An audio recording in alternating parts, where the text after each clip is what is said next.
What is the most wicked city in America? Now, I know some of y'all would immediately go to any city in the state of California. It's interesting how every state has, that one city in the state that nobody really likes. I remember when I was living in Maryland, no one liked Baltimore. It was sort of the black eye of the entire state, and so nobody liked this city. And of course, living in the city, you really felt the love of everyone around the state. But as you think about this, some might say New York City. Of course, you're right. New York, known for its crime rate, its historic sort of apathy towards crime. It's not tough on crime, those type of things. Perhaps others might say Las Vegas because of the gambling and prostitution. Others might say another major city like New Orleans and some of the rampant sexual immorality and drunkenness that is sort of celebrated in some of the historic streets there in New Orleans. No doubt many of you would maybe even say Washington, D.C. because of all the politicians that tend to gather there. That is the most wicked city in America.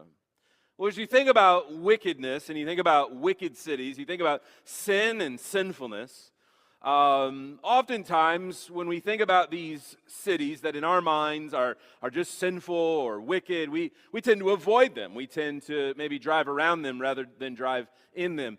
And as we think about this city of Corinth that we're going to begin to study, this book known as 1 Corinthians, and these Corinthians that lived in Corinth, history tells us that Corinth was probably far worse than all of these cities I've mentioned combined.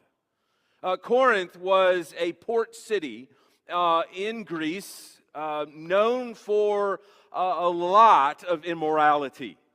They were known historically for licentiousness, for prostitution and worship that often was accompanied by that. Because of, if you know Greece at all, and the islands that sort of tail out from this peninsula, ships and merchants would not travel around them because it was so difficult.